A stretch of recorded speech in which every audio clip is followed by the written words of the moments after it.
तो हम करते हैं लास्ट जो है इसका टॉर्च वालों का हर्पीज। हर्पीज आप जानते हो डबल स्टैंडर्ड डीएनए वायरस है। दो तरह के होते हैं ये, HSV1 और HSV2। HSV1 जो होता है वो यूजली ओरोलेबियल इन्फेक्शन होता है, और जो 2 होता है वो यूजली सेक्सुअली ट्रांसमिटेड होता है जो सबके। और ये जो HS2S मोस्ट कॉमन अल्सरो सेक्सुअली ट्रांसमिटेड डिजीज है यूके में। ठीक है जी। Neonatal herpes is a viral infection with a high morbidity and mortality, and सबसे ज्यादा कब होगी? It is commonly acquired at or near the time of delivery due to contact with infected secretion. Genital herpes से patient present करेगा, ulcerative lesions होंगे vulva vagina पे, और patient recurrent problem की हिस्ट्री दे रही होगी। इसलिए बड़ा इंपॉर्टेंट है ये देखना कि ये रिकरेंट है या प्राइमरी है।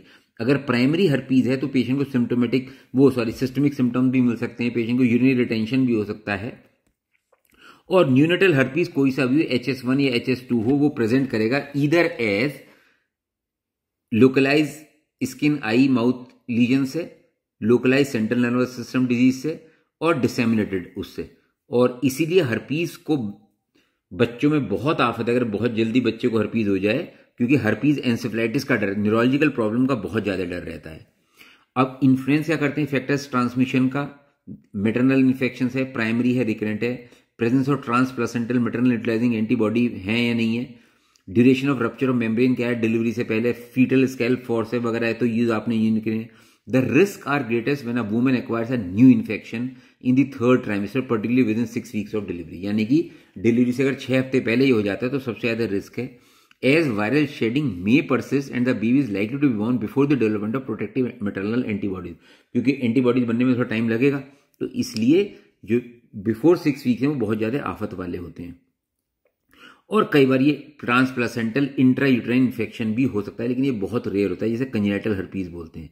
Symptomatic genital herpes infections are confirmed by direct detection of herpes simplex virus. A swab for detection, कुछ PCR कर सकते हैं। It may be difficult to distinguish clinically between recurrent and primary infection. हम बता नहीं सकते कि ये भैया पहला इन्फेक्शन है, बार बार हो रहा है। प्राइमरी इन्फेक्शंस क्या होते हैं?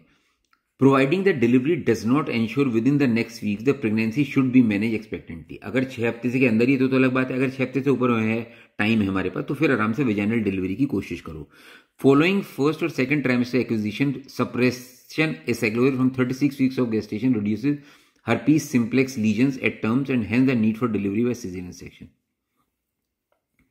तो आप एसाइक्लोविर 36 हफ्ते के बाद दे सकते हो लगातार।